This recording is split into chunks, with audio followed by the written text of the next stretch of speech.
शास्त्र बार बार भी देह की और इसकी मूल्यवत्ता की चर्चा करते हैं कि कितना मूल्यवान है। धरती पर ईश्वर की कोई उत्तम कृति, कैसा उत्पादन ईश्वर का जिसमें पूर्णता और ईश्वर स्वयं हो उत्पादन।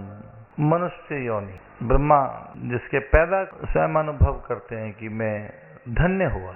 जितनी अन्य योनियां हैं उन योनियों में 4 बात, आहार, निद्रा, भय, मैथुन, वो 4 बातें हमारे साथ, हम मनुष्यों जितने जीव इस धरती पर हैं उनका कोई एक आहार है।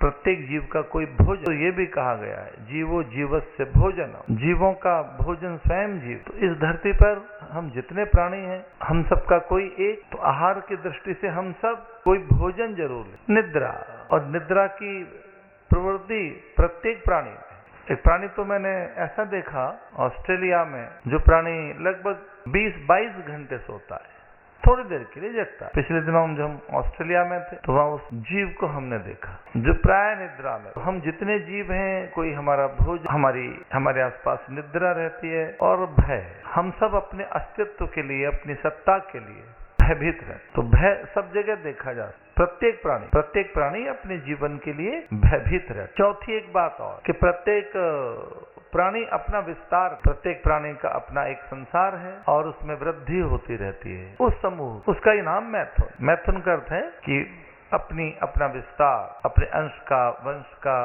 परिवार का, 4 चीजें इस धरती पर सब जीवों में एक जैसी हैं, आहार, निद्रा, भय, मैथुन। पर कौन सी एक चीज ऐसी है जो हमें सबसे अलग करता, क्या एक ऐसा है हम में जो प्रत्येक प्राणी से हमें भिन्न करता है, अलग रख, तो वो है वैचारिक स्वतंत्रता, कर्म की स्वतंत्रता, वो है कर्म की स्वायत्तता, चिंतन की स्वायत्तता, वो विवेक है, विचार है, वो एक मानवीय संस्कार है हमारा ऐसा जिससे हम सबसे आहार, निद्रा, भय, मैथुन के अधीन प्रत्येक प्राणी। तो अन्य प्राणी जितने हैं वो विचार भी है तो वो इन्हीं बातों के लिए, वो इसी बातों के लिए कहीं उनकी सोच है, भोजन कर लें, सो लें, या दूसरों से कैसे बचें, अपनी रक्षा कैसे करें, या कि वो कैसे अपना परिवार बढ़ाएं। तो जितने अन्य हैं मनुष्य से अतिरिक्त, वहाँ जो जीवन है वो जीवन उतना उन्नत या श्रेष्ठ नहीं जितना उन्नत हमारे। तो हम मनुष्यों के पास में कौन सी एक चीज ऐसी है जो अलग करती है,